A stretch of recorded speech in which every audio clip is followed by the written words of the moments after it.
तो चलिए यहाँ पर 10वीं गणित का चैप्टर 5 है और उदाहरण इसके पहले समझ चुके हैं, इसके नोट्स समझ चुके हैं, फार्मूले भी समझ चुके हैं।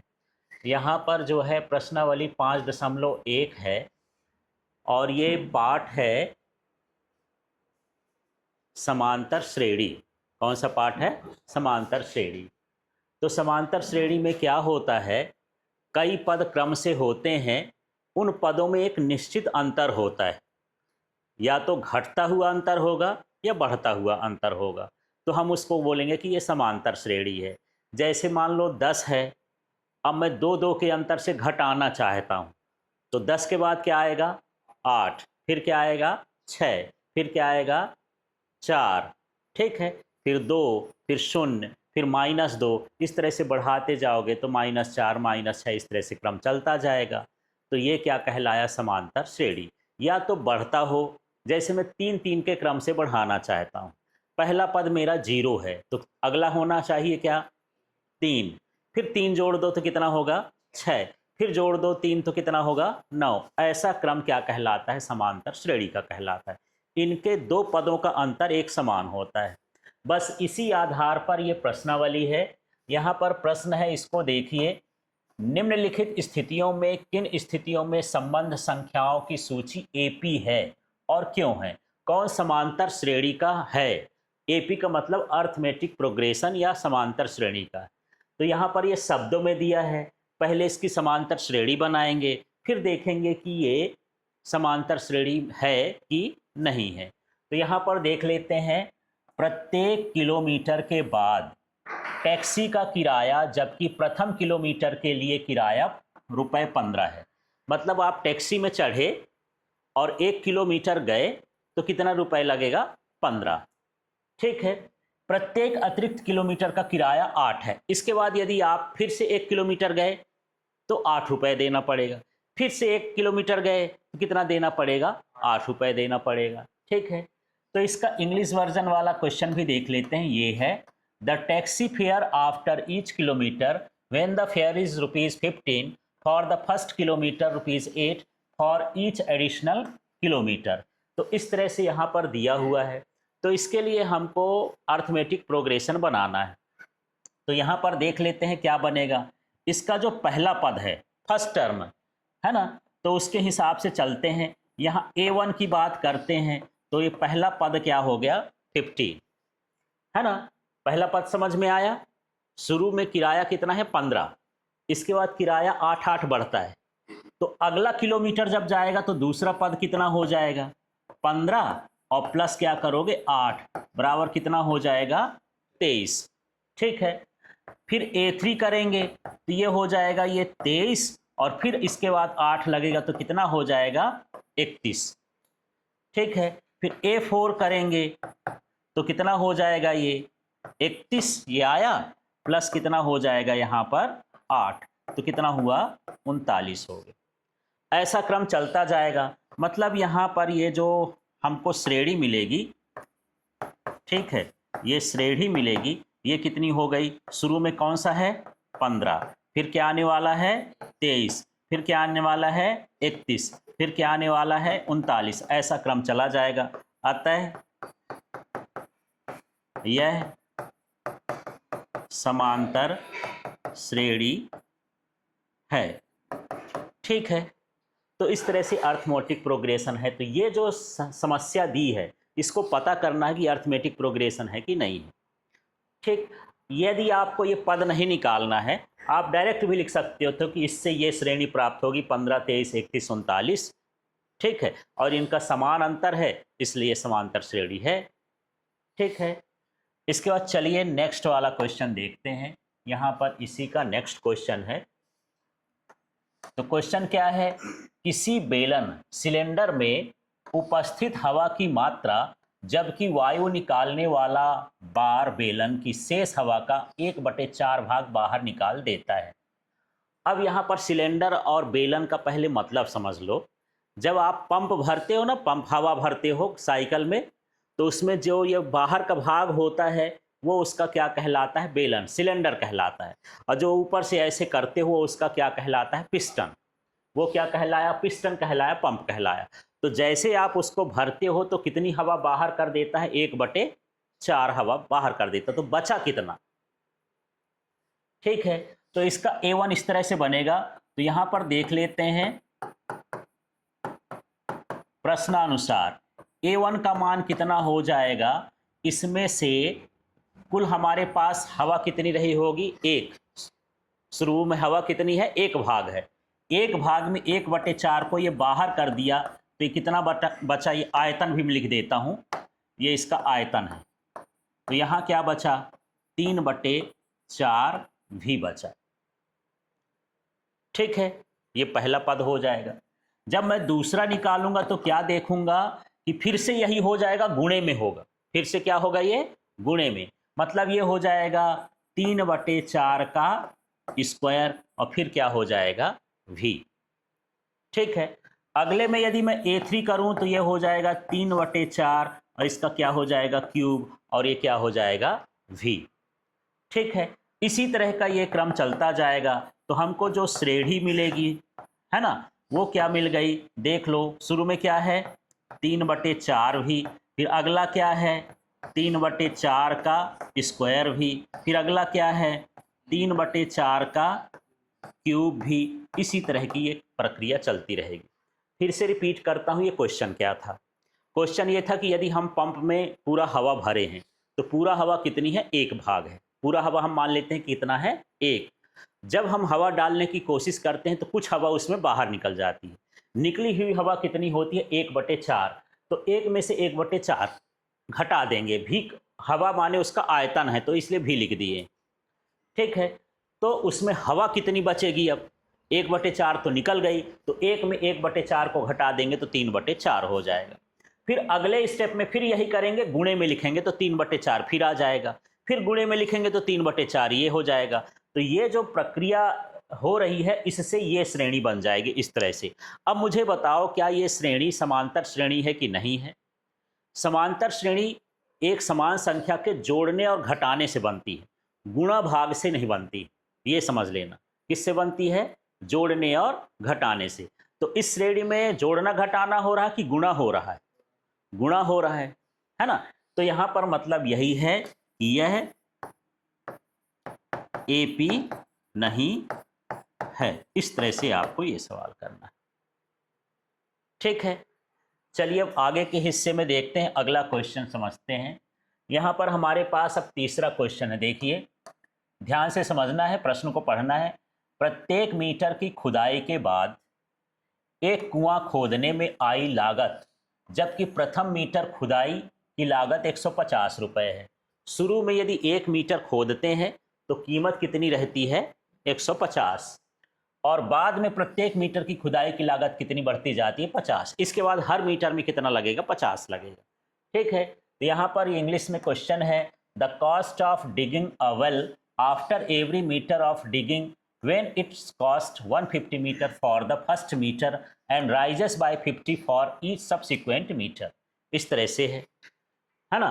तो यहाँ पर हम अकॉर्डिंग टू क्वेश्चन लिख देंगे। ये प्रश्नानुसार हमारा जो पद है वो कैसा बनेगा, बताओ। पहला वाला नंबर का क्या होगा, अब आप लोग बताओ,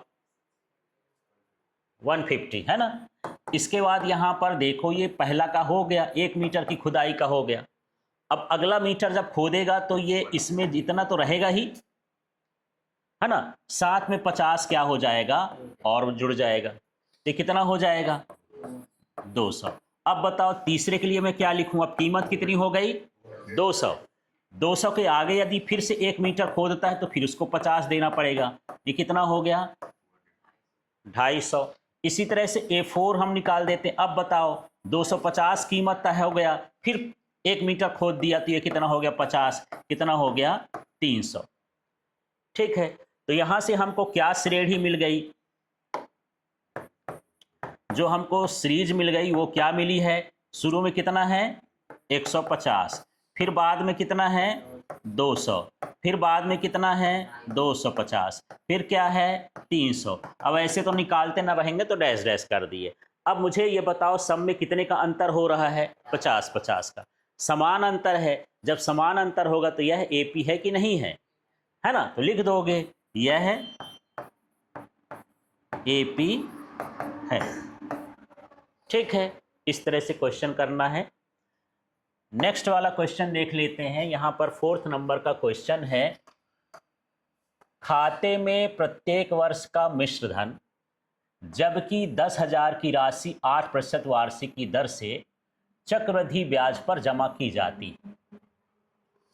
तो हर वर्ष का मिश्र धन कितना बनेगा ये हमको पता करना है। ठीक है, तो the amount of money in the account every year when 10,000 is deposited at compound interest at 8% per annum. अब यहाँ पर हमको निकालना है कंपाउंड इंटरेस्ट, तो उसको हम देख लेते हैं कैसे निकलेगा। ठीक है, तो सबसे पहले यहाँ प्रश्नानुसार हम देख लेते हैं, ये हो जाएगा प्रश्नानुसार। ठीक, थोड़ा ध्यान से समझना, इसमें जो ये दिया है ये प्रिंसिपल अमाउंट है, इसको हम किससे लिखते हैं, P से, और P का मान कितना है 10,000। ठीक है, इसके बाद यहां पर हम देख लेते हैं रेट, इसका R का वैल्यू कितना दिया है 8% दिया है। ठीक है, और यहां पर हमको ब्याज पता करना है कि ब्याज क्या होता है, वो भी चक्रवृद्धि ब्याज। तो यहाँ पर जो पहला होगा, यहाँ पर चक्रवृद्धि ब्याज का सूत्र लिख देता हूँ, CI compound interest equal to होता है P1 + R/100, और यहाँ होता है N का मतलब कितने साल के लिए होता है। ठीक है, तो अब यहाँ पर यदि मैं पहला पद निकालूं तो P का मान कितना है, यहाँ 10,000 है। ठीक है, 1 की जगह 1 लिख दिया। R का मान कितना है 8, और ये हो गया 100, और ये पहले साल का है तो इसका मान कितना हो गया 1। ठीक है, इसी तरह से यदि मैं A2 निकालूं तो ये कितना हो जाएगा 1000, और 1 + 8/100, अब यहाँ पर कितना हो जाएगा 2। ठीक, इसी तरह से A3 निकालूं तो कितना हो जाएगा 1000, और ये हो गया 1 + 8/, ये हो गया 1000, और ये हो गया 3। इसमें आप ये 10,000 है। ठीक है ना, हाँ, ये 1000 लिख दिया हूँ, 10,000 है, सब जगह 10,000 लिखना है। यहाँ पर देख रहे हो इसकी घात 1 है, इसकी घात 2 है, इसकी घात 3 है, मतलब गुणे में बढ़ रही है। किस में बढ़ रही है, गुणे में, कि जोड़ घटाने में बढ़ रही है, नहीं बढ़ रही है। मतलब यहाँ पर लिखोगे यह AP नहीं है क्योंकि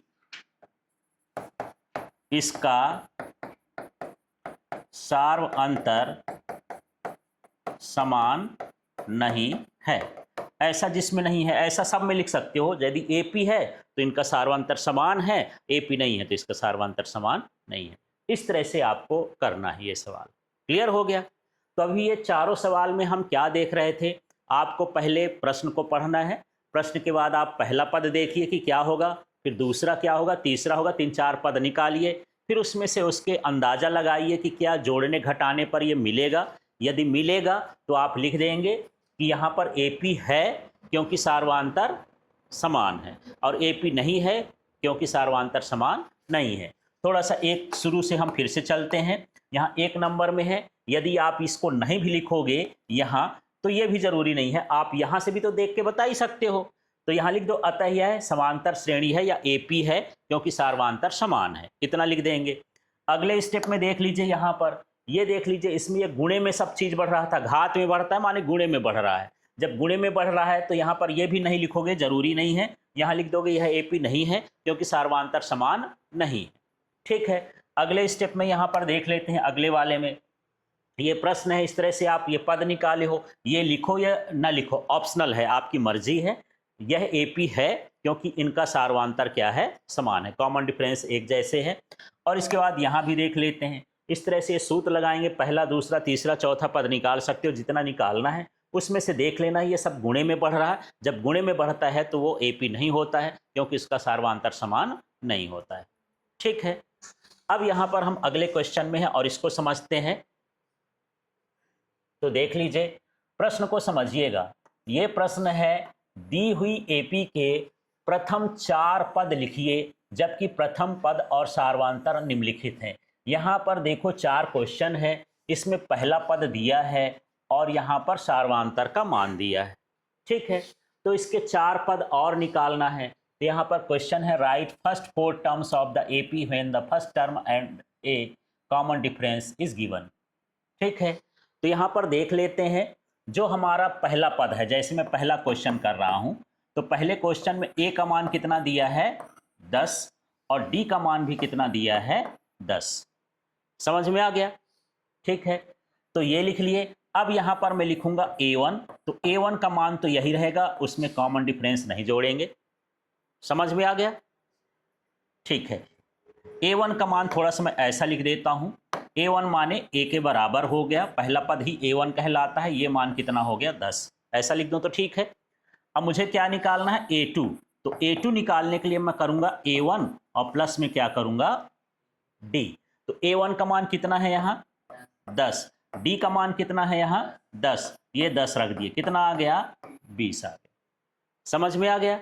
ये पहला हो गया, दूसरा हो गया। अब तीसरा निकाल के देख लेते हैं, तीसरा क्या है, तो जो a2 है ये, तो a2 और प्लस में क्या हो जाएगा d, है ना। तो a2 का मान कितना आया है 20 और प्लस 10 बराबर कितना हो गया 30। समझ में आ गया? अब यहाँ पर हम क्या निकालेंगे a4, a4 के लिए हम यहाँ क्या लिखेंगे a3, है ना, और प्लस में क्या लिख देंगे d। a3 का मान कितना आया है 30 और प्लस हो गया 10 बराबर कितना आ गया 40। ठीक है, इसके बाद यहाँ पर मैं a5 भी निकाल देता हूँ। वैसे तो निकालना 4 पद है, पर एक पद पहले से दिया है तो थोड़ा एक एक्स्ट्रा निकाल देते हैं। ठीक है, यहाँ क्या है a4 और प्लस में क्या है d, तो a4 का मान कितना आया है 40 और प्लस d का मान कितना है 10, तो कितना हो जाएगा ये 50। इस तरह से पहला वाला आ गया। ठीक है, तो ये 4 पद ही निकालना है, बाकी श्रेणी नहीं लिखना, इतना काम करना है। अब इसी प्रकार से पूरा काम हम किसके लिए करेंगे, किसके लिए करेंगे, दूसरे क्वेश्चन के लिए। ठीक है ना, देख लो कौन कौन सी चीज़ें इसमें मिटने वाली हैं, ये इतना, और मैं यहाँ पर अब एक्स्ट्रा कर देता हूँ, ये तो रहेगा ही सब में, ये वाला पार्ट सब में रहेगा। ठीक, अब हम दूसरे वाले क्वेश्चन में देखते हैं। ए का मान बताओ कितना है -2 है, तो ए का मान -2 लिख दिए और शुरू में क्या लिखा है 0। तो a1 तो a ही कहला गया, माने यहाँ पर कितना आ गया -2। अब यहाँ a1 का मान कितना है -2, d का मान कितना है 0, तो यहाँ पर हम लिख दिए +0 बराबर कितना हो गया -2। फिर यहाँ a2 का मान कितना आया है -2, d का मान 0 है तो ये क्या हो जाएगा -2। फिर ये a3 है, तो a3 का मान भी यहाँ से देख लेंगे कितना आया है -2 + 0 बराबर कितना हो गया -2। इसके बाद यहाँ a4 है, तो -2 और +0 है तो ये क्या हो जाएगा -2। अच्छा, सब तो एक जैसे आ रहा है, AP है कि नहीं है, ये AP है क्योंकि इनका अंतर समान है, 0 अंतर आ रहा है, भले नहीं घट बढ़ रहा है, अंतर तो समान है, इसलिए ये भी क्या कहलाया AP कहलाया। अब देखिए हम अगला वाला क्वेश्चन करेंगे और इसको देखते हैं इसको कैसे करना है ना। ये सारी चीज़ें कॉमन रहेगी इसलिए इसको मिटाने की जरूरत नहीं है। अब मैं आ गया हूँ तीसरे नंबर के क्वेश्चन में और ये वाला क्वेश्चन देखते हैं। ए का मान देख लो कितना है 4 और डी का मान कितना है -3। बस क्रम यही रहेगा, तरीका यही रहेगा, मान भर तो बदल रहा है। तो a1 का मान कितना a के बराबर है, माने कितना हो गया 4। a2 का मान है तो यहाँ a1 लिखा है तो a1 की जगह पर क्या लिख देंगे 4 प्लस d का मान कितना है -3, तो ये -3 लिखेंगे। फिर इसका चिन्ह बदल देंगे तो 4 - 3 बराबर कितना हो गया 1 हो गया, है ना। अब इसमें देखेंगे तो ये a2 का मान बताओ, a2 का मान यहाँ आ गया, कितना आया 1 प्लस यहाँ प्लस लिखे, d का मान कितना है -3, ये हो जाएगा 1 - 3 इक्वल टू क्या हो जाएगा -2 हो गया। इसके बाद यहाँ पर देखेंगे a3 का मान, अब a3 का मान कितना आया है -2 प्लस d का मान कितना है -3, इसका कोष्टक खोल लोगे तो -2 - 3 बराबर कितना हो जाएगा -5। अब यहाँ a4 का मान कितना आया -5 प्लस d का वैल्यू कितना है -3, तो कितना हो जाएगा -8। इस तरह से इसका मान आ गया। है ना। अगले स्टेप में कोष्टक खोलोगे तो प्लस माइनस माइनस ही हो जाएगा। बस इतना ये सीरीज निकालना है। तो इस तरह से हमको चौथा क्वेश्चन भी करना था। अब देखो जो नंबर है उसको भर मैं मिटा देता हूँ, फार्मूला तो वही लगना है, फार्मूले में कोई फर्क नहीं पड़ेगा, ये सब में वही करना है। ठीक है, अब इसका हम देख लेते हैं फोर्थ नंबर का क्वेश्चन। बताओ तो ए का मान कितना दिया है इसमें, -1। डी का मान कितना दिया है, 1/2। अब यहाँ बटे का आ गया, थोड़ा ध्यान देना है। तो ए पहला पद है जो कितना दिया है, -1। फिर A2 निकालेंगे तो A1 प्लस डी होगा। तो A1 का मान कितना है, -1, और D का मान कितना है, 1/2। इसको हल कैसे करेंगे, 2 का गुणा इधर करेंगे तो -2 + 1, और पूरे के बटे अब क्या लिखोगे, 2। अब इसमें -2 में 1 जाएगा तो क्या हो जाएगा, -1 और बटे का 2, इस तरह से लिख देंगे। ठीक है, अब A3 निकालेंगे तो A2 का मान लिखेंगे ये वाला, तो क्या हो जाएगा, और D का मान कितना आया, D का मान 1/2। तो यहाँ पर करोगे तो दोनों का एलसीएम लोगे तो 2 ही आएगा। ये -1 है +1 है, घटाओगे तो क्या हो जाएगा, 0/2 बराबर कितना हो गया, 0। ठीक है, इसके बाद इसका देख लेते, A3 का मान कितना आ गया, 0, प्लस D का मान कितना है, 1/2। तो ये तो 0 जोड़ोगे तो वही आ जाएगा 1/2, ऐसे ही लिख दोगे सीधे। फिर A4 का मान कितना आ गया यहाँ, A1/2, और D का मान कितना है, 1/2। तो यहाँ पर देखो इसका एलसीएम लोगे, दोनों में बटे में समान है तो 2 ही आ जाएगा, और यहाँ 1 + 1 करोगे तो क्या हो जाएगा, 2/2 बराबर कितना हो गया, 1। इस तरह से ये मान निकल आएगा। ठीक है, तो ये सभी समांतर श्रेणी ही कहलाएगी। इसका सर्वांतर दिया है, पहला पद दिया है, तो उसके अनुसार आप जो है इसको निकाल सकते हो। अब हम इसमें चलेंगे, मैं चौथा किया था ना, आप लोग देख लेना, ये चौथा था, मैं तीसरा नंबर डाला था, पर चौथा देख लेना। अब हमारे पास कौन सा नंबर का है, 5वां। ए का मान देखो -1.25, डी का मान देखो -0.25। ठीक है, दशमलव में और बटे में घबराना नहीं है, वही तरीका है सब में, बस जोड़ते घटाते आना चाहिए आपसे। A1 का मान कितना कहलाएगा, जो पहला पद है, -1.25। ठीक है, A2 का मान निकालने के लिए पहले A1 का लिखेंगे -1.25, प्लस D का मान ये दिया है, क्या दिया है, -0.25। ये हो जाएगा -1.25, और ये प्लस माइनस का क्या हो जाएगा, -0.25 बराबर।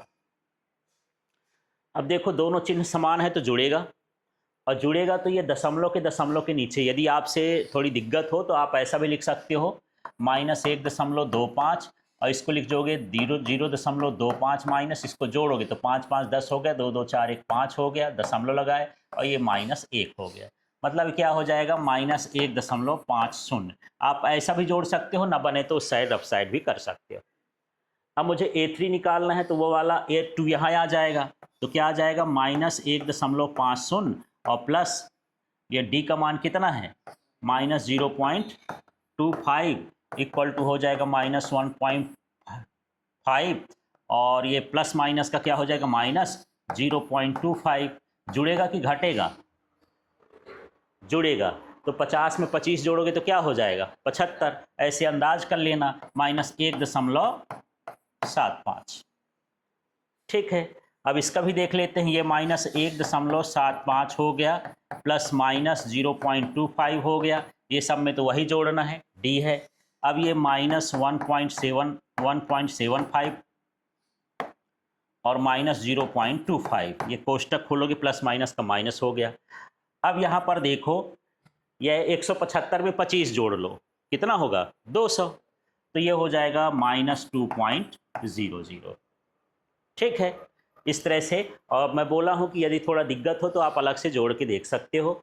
अब यहाँ जितना आ गया -2.00, अब यहाँ पर -0.25 है ना, मैं डायरेक्ट लिख दिया हूँ, तो क्या हो जाएगा, -2.25। इस तरह से यह मान आ गए। तो इस तरह से ये सवाल सॉल्व करना है। क्लियर हो गया। तो ये दोनों क्वेश्चन आप बिल्कुल अभी जो है ट्राई करके देखिए, आपको आसानी से बन जाएंगे ये।